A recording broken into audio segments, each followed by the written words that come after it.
Hi dear friends, ഇന്ന് ഞാൻ വന്നിരിക്കുന്നത് നമ്മുടെ ബെന്നി പി നായരമ്പലം എന്ന് പറയുന്ന വളരെ പ്രശസ്തനായ നമ്മളുടെ എല്ലാവരെയും വളരെ പ്രിയപ്പെട്ട തിരക്കഥാകൃത്ത്. അദ്ദേഹത്തിൻ്റെ തിരക്കഥയായ കല്യാണരാമനെക്കുറിച്ച് കഴിഞ്ഞ ദിവസം അദ്ദേഹത്തിൻ്റെ അദ്ദേഹം തിരക്കഥ എഴുതിയ സിനിമയാണ് കല്യാണരാമൻ. അതിനെക്കുറിച്ചൊരു കഴിഞ്ഞ ദിവസം ഒരു സ്റ്റേറ്റ്മെൻറ്റ് നടത്തിയിരുന്നു. അതായത് അദ്ദേഹത്തിൻ്റെ കല്യാണരാമൻ എന്ന് പറഞ്ഞ ഫിലിമിൻ്റെ ബേസിക് തോട്ട് തന്നെയാണ് പ്രേമലു എന്ന് പറഞ്ഞ ഈ അടുത്ത് വന്ന സിനിമയിലും യൂസ് ചെയ്തിരിക്കുന്നതെന്ന് പറഞ്ഞു. അപ്പോൾ അതിനകത്ത് എനിക്ക് തോന്നി അദ്ദേഹത്തിന് ഒരിക്കലും കുറ്റം പറയല്ല. അദ്ദേഹം വളരെയധികം നല്ല സിനിമകൾ മലയാള സിനിമയ്ക്ക് സമ്മാനിച്ച വളരെയധികം പ്രഗത്ഭനായ ഒരു തിരക്കഥാകൃത്ത് തന്നെയാണ്. അതൊന്നും ഞാൻ പറഞ്ഞൊന്നും നിങ്ങൾക്ക് തരേണ്ട ആവശ്യമില്ല. നിങ്ങൾക്ക് എല്ലാവർക്കും അറിയാം ഒരുപാട് നല്ല സിനിമകൾ കല്യാണരാമൻ, ചോട്ടാ മുംബൈ, അതുപോലെ തൊമ്മനും മക്കളും, പിന്നെ മേരിക്കൊണ്ടൊരു കുഞ്ഞാട്, ചട്ടമ്പി നാട്, അണ്ണൻ തമ്പി, അങ്ങനെയൊക്കെ നമുക്ക് കോമഡി നിറഞ്ഞ നമ്മളെ ഒരുപാട് ചിരിപ്പിച്ച ഒരുപാട് സിനിമകൾ നമുക്ക് സമ്മാനിച്ചിട്ടുള്ള ഒരാൾ തന്നെയാണ് ബെന്നി പി നായരമ്പലം സാറ്. അപ്പോൾ അദ്ദേഹം പറഞ്ഞത് അദ്ദേഹത്തിൻ്റെ ഒരു സിനിമയുടെ തോട്ട് തന്നെയാണ്. അതായത് രണ്ടിൻ്റെ സെറ്റിങ്സ് മാത്രമേ വ്യത്യാസമുള്ളൂ. പ്രേമലു ഹൈദരാബാദിൽ സെറ്റ് ചെയ്തു, കല്യാണരാമൻ കേരളത്തിൽ സെറ്റ് ചെയ്തു.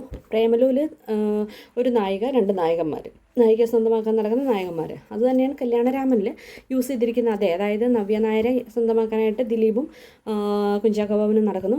ഇത് തന്നെയാണ് ഇവിടെയും യൂസ് ചെയ്തിരിക്കുന്നതെന്ന് പറഞ്ഞു. അപ്പോൾ അതിനകത്ത് പ്രത്യേകിച്ച് പുതുമയൊന്നുമില്ല എന്ന് അദ്ദേഹം ഇങ്ങനെ പറയുന്നുണ്ട്. പക്ഷേ അതിനകത്ത് എനിക്ക് തോന്നിയൊരു കാര്യം, അങ്ങനെയാണെങ്കിൽ മിക്കവാറും എല്ലാ സിനിമയിലും ഇത് തന്നെയല്ലേ. അതായത് അദ്ദേഹത്തിൻ്റെ കല്യാണരാമൻ വരുന്നതിന് എത്രയോ മുമ്പ് വന്നതാണ് ഹരികൃഷ്ണൻ എന്ന് പറഞ്ഞ മോഹൻലാലിൻ്റെയും മമ്മൂട്ടിയുടെയും സിനിമ. അവിടെ ജൂഹി ചൗള നായികയായിട്ട് വരുന്നു. അവരെ സ്വന്തമാക്കാൻ വേണ്ടി രണ്ട് നായകന്മാർ നടക്കുന്നു. അപ്പോൾ നമുക്ക് പറയാം, വേണമെങ്കിൽ ആ സെയിം പ്ലോട്ട് തന്നെയല്ലേ ഇവിടെ യൂസ് ചെയ്തിരിക്കുന്നത് നമുക്ക് വേണമെങ്കിൽ പറയാം.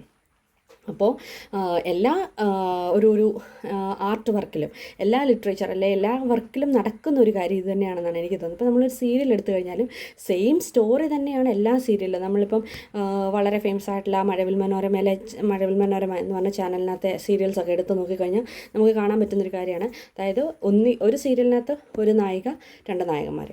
അടുത്ത സീരിയൽ വരുമ്പോൾ നേരെ തിരിയും എന്നുള്ളതേ ഉള്ളൂ. അതായത് ഒരു നായകൻ, രണ്ട് നായിക, ഒരു നായകനെ സ്വന്തമാക്കാനായിട്ട് രണ്ട് നായികമാർ നടക്കുന്നു. അങ്ങോട്ടും ഇങ്ങോട്ടും അതിൻ്റേതായിട്ടുള്ള പ്രശ്നങ്ങളൊക്കെ നടക്കുന്നു.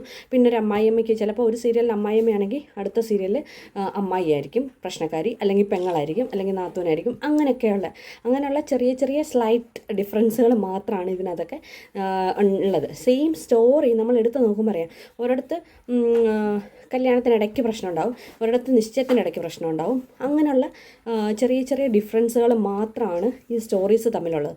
നമ്മൾ ബേസിക്കായിട്ടൊന്ന് ആലോചിച്ച് നോക്കിക്കഴിഞ്ഞാൽ ഇതെല്ലാം സെയിം പ്ലോട്ട്, സെയിം സെറ്റിങ്സിലൊക്കെ തന്നെയാണ് കാര്യങ്ങൾ നടക്കുന്നത് എന്നാണ് ഞാൻ മനസ്സിലാക്കിയെടുത്തിരിക്കുന്നത്. അപ്പോൾ ഇദ്ദേഹം പറഞ്ഞത് തീർച്ചയായിട്ടും അദ്ദേഹത്തിൻ്റേതായിട്ടുള്ള ഇത് അദ്ദേഹം പറഞ്ഞു എന്നുള്ളതേ ഉള്ളൂ. പക്ഷേ കല്യാണരാമനെ ഒരിക്കലും ഇകഴ്ത്തി പറഞ്ഞല്ല. വളരെ നല്ലൊരു സിനിമയാണ്.